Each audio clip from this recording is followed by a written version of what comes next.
Hey everyone. So today I'm going to be talking to you about a 50-year data set, and thankfully the city of Syracuse has provided me with this data. So I'm going to start a little bit about algae and what algae is, move on to objectives, talk a little bit about the methods, going to results, and then the overall takeaway for what has happened in the past 50 years.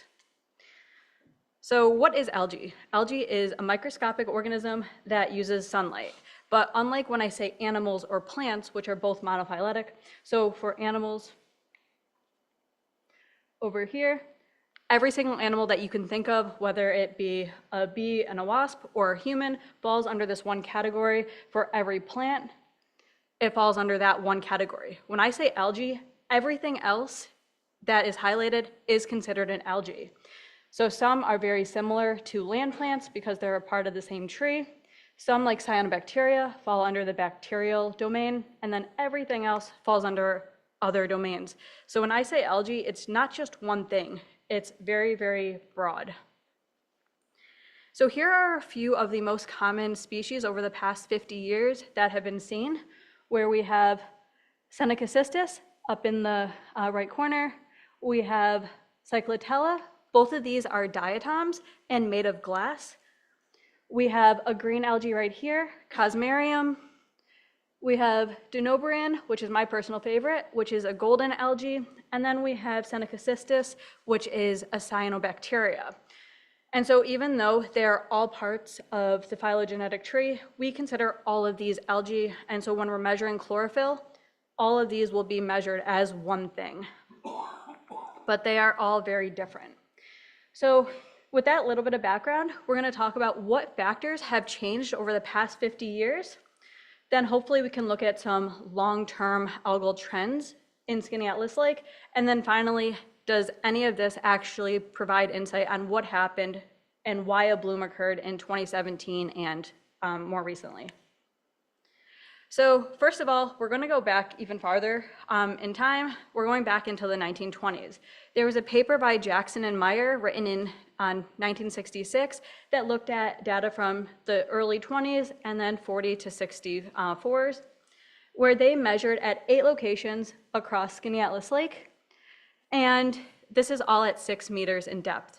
In the paper, they discussed that there was a paper published in 1914 saying that the majority of algae fell within the 5 to 10 meter range, and so that's why they picked that 6 meter depth range.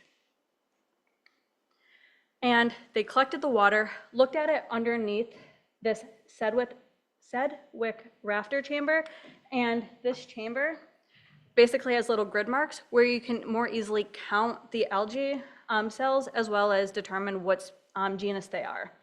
And so this is a very common cell technique to differentiate what algae and how many algae there are in the water column at the time.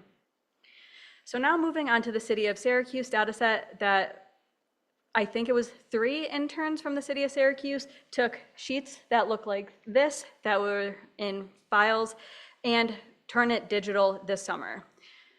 And then they handed off all that data to me.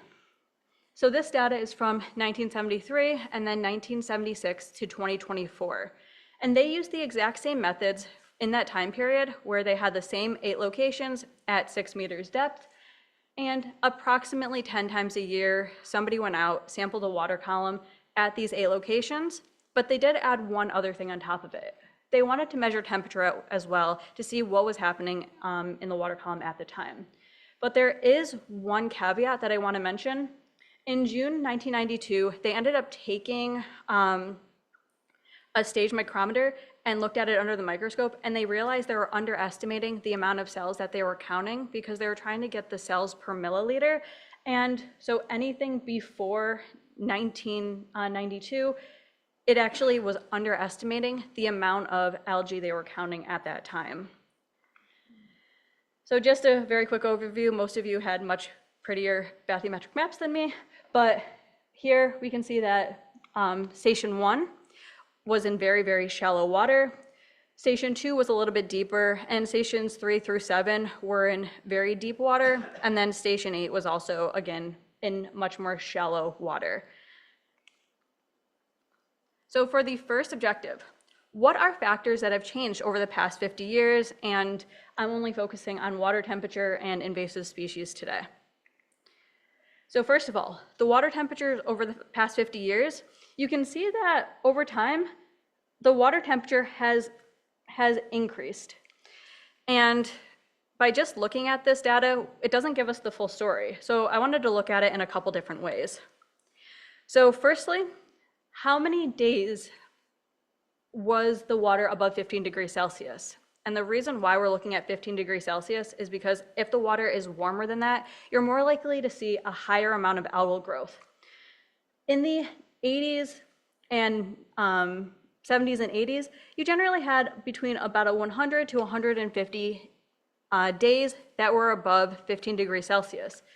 But as you can see, as time went on, there were more and more days lengthening the growing season of algae in the water column.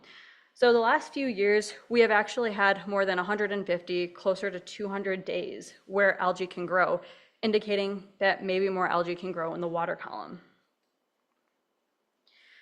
But it's not just the minimum temperatures, it's also the maximum temperatures are also increasing. So in the 80s, you generally had around 10 degrees Celsius in the water column in that May-June timeframe, but now it's actually closer to about 15 degrees Celsius in that May-June timeframe. For the maximum temperature, during midsummer, where we have that August, late July timeframe, it was around 22 to 23 degrees Celsius on average, but now it's closer to 25.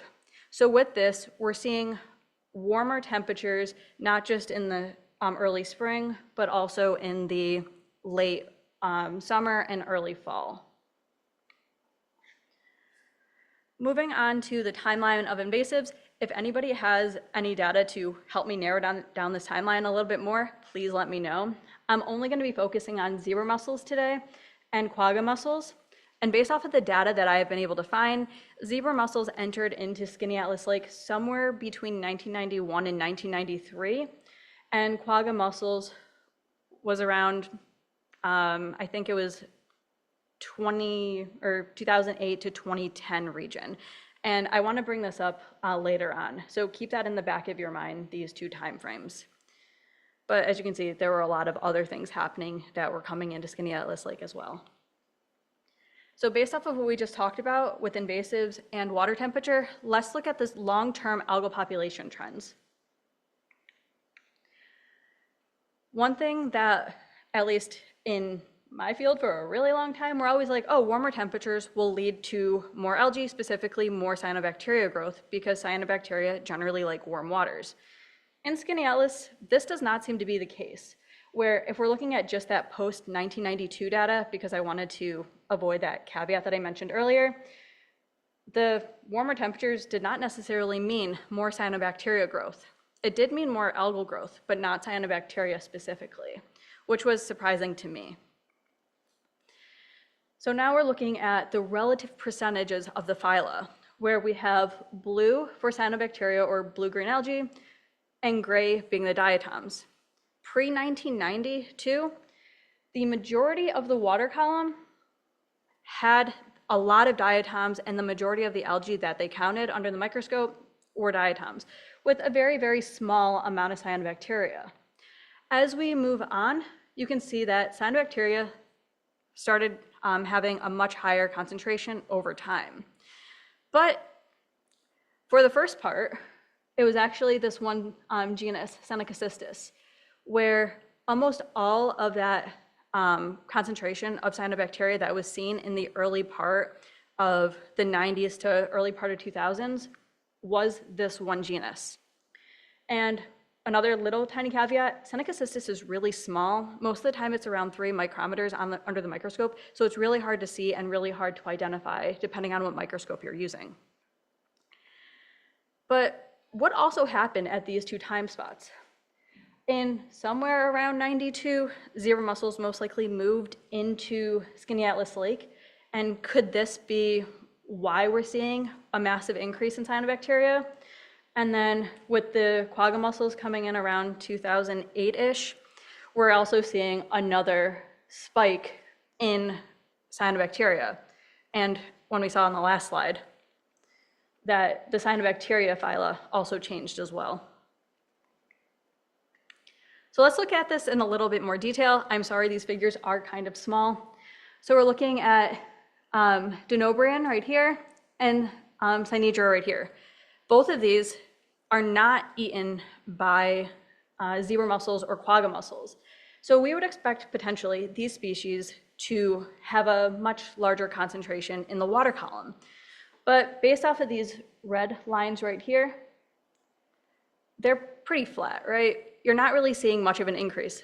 So maybe the hypothesis that this is coming from zebra mussels might not be the case, but with these two figures, or these two species down here, Seneca cystis and Cyclotella, zebra mussels and quagga mussels can also eat these.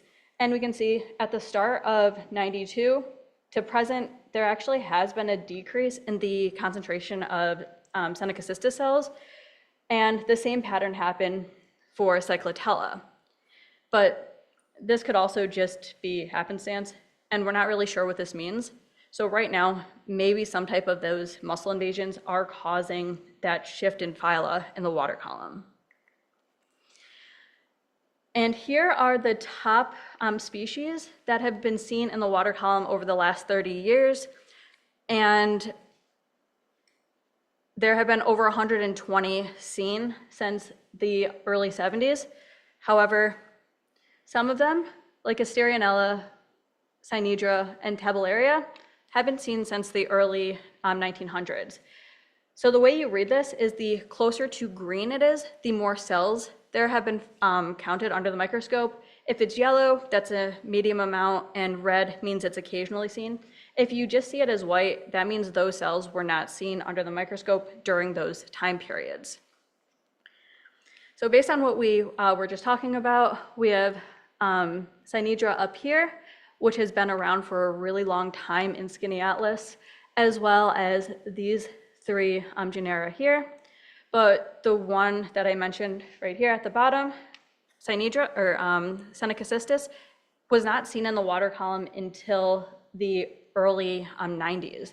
So this might be one of the genera that are newer to Skinny Atlas Lake, or because it's so tiny, microscopes might not have been able to pick it up depending on what microscope was being used at the time. So what does this mean as the population over time? So this is an NMDS plot, basically showing what is occurring for the population of algae over time. If we look at the red circle here, this red circle is indicative of that 73 to 82 time frame. The orange is 83 to 91. And then over here, we see all three timeframes kind of overlapping, and all of those are after that 1992 timeframe. So we see a massive shift in phyla pre-1992 and post-1992 based on what was being observed underneath the microscope. But based on the stress level right here, it's actually showing that there is a population shift over time, and each time was actually significantly different than one another, even though it is overlapping, especially in the post-92 period. So finally, can this tell us anything about what's actually happening and why blooms are occurring in the lake? First, we have increased temperatures, which generally means more cyanobacteria. We have the potential invasion of mussels into the water column, as well as we have very consistent methodology from the early 1900s, for the most part. And we saw that shift in genera, and it's actually shifting to having a lot more cyanobacterial species. And there are higher temps, but these higher temps at the current moment are not leading to more cyanobacteria. Right now, Seneca cystis is the main genus. And one word that I haven't mentioned yet is microcystis.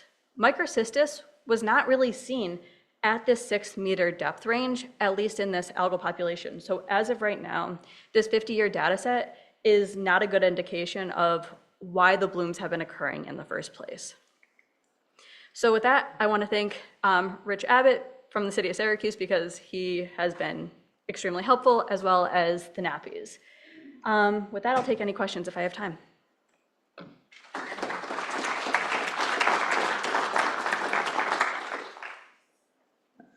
Hello, I'm Phil Joy. Do you think there's any relationship to alewife change with the algae population? So with the very little bit I know about alewife, I know that they can come in and take over some of the other fish populations, right? Is that true? Yes, yeah, they displace the ciscos Yes. usually, and they tend to eat the larger Daphnia and the cladiphoras. So with that, it's actually changing the population on the larger scales. And so that is so far upstream that based on this data, it's really hard to say anything because you have to go through all the different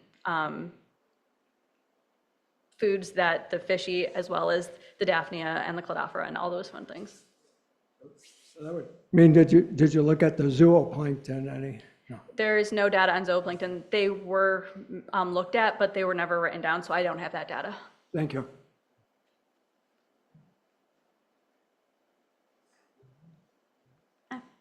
Thank you.